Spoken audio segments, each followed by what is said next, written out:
morning, I'm Sean Yao and this is One News Now. A magnitude 6.5 earthquake rocked parts of southern Luzon and the Visayas this morning.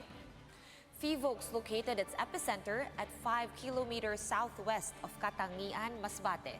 Damage is expected and FIVOLCS warns of possible aftershocks.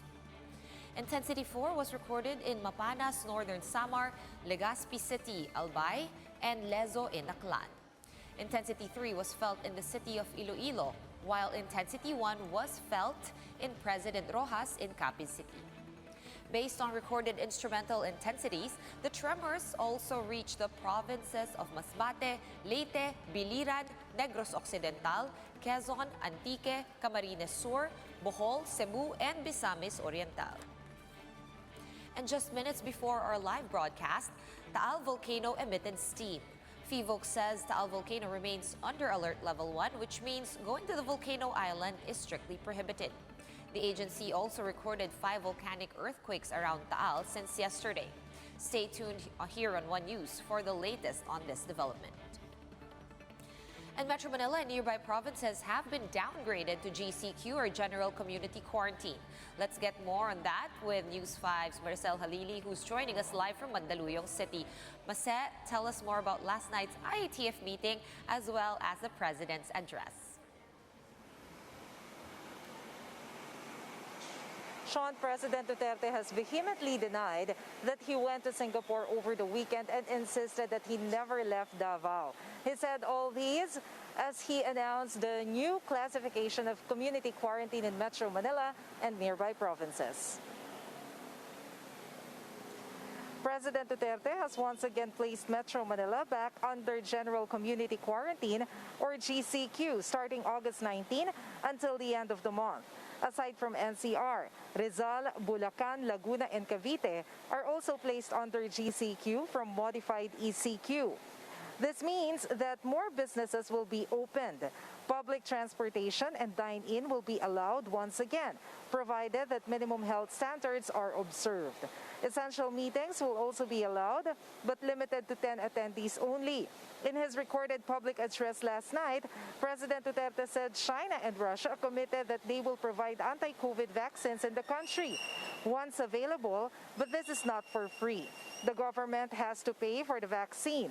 If it is too expensive, President Duterte said he will ask Chinese President Xi Jinping and Russian President Vladimir Putin to allow us to pay them in installment. Recall that President Duterte said last week that Russian vaccine might be given to us for free, and he even volunteered to be the first one to try it. Amid all these, President Duterte denied rumors that he went to Singapore over the weekend for a medical treatment. He said that he also enjoys the right of other Filipino citizens. So if he wants to go to Singapore, he can go to Singapore for private undertakings. He said he will not keep it a secret if he will leave the country because he's not using government funds.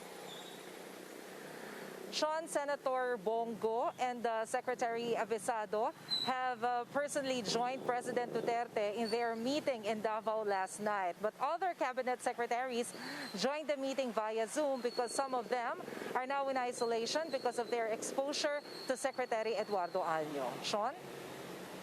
All right, thank you for that update, Maricel Halili, joining us live from Mandaluyong City. And here are other stories we're keeping our eyes on. The Quezon City government sees no reason to put 25 barangays on special concern lockdown, as proposed by Cabinet Secretary Carlo Nograles. However, the LGU says they are studying the suggestions of the Interagency Task Force. And just days after the fatal shooting of activist Randall Echanis, another human rights advocate was gunned down, this time in Bacolod. Zara Alvarez, who has been a leader of campaigns against human rights violations and an advocacy officer of a community health program, was shot dead last night. And the NBA playoffs kicks off today. The Nuggets, Raptors, and Celtics have just scored a win in Game 1.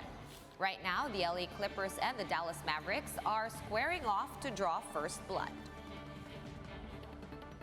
For more updates, follow News 5, The Philippine Star, and Business World online.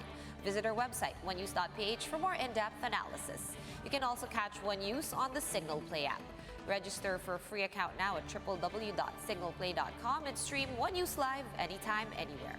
I'm Shawn Yao. We are One News.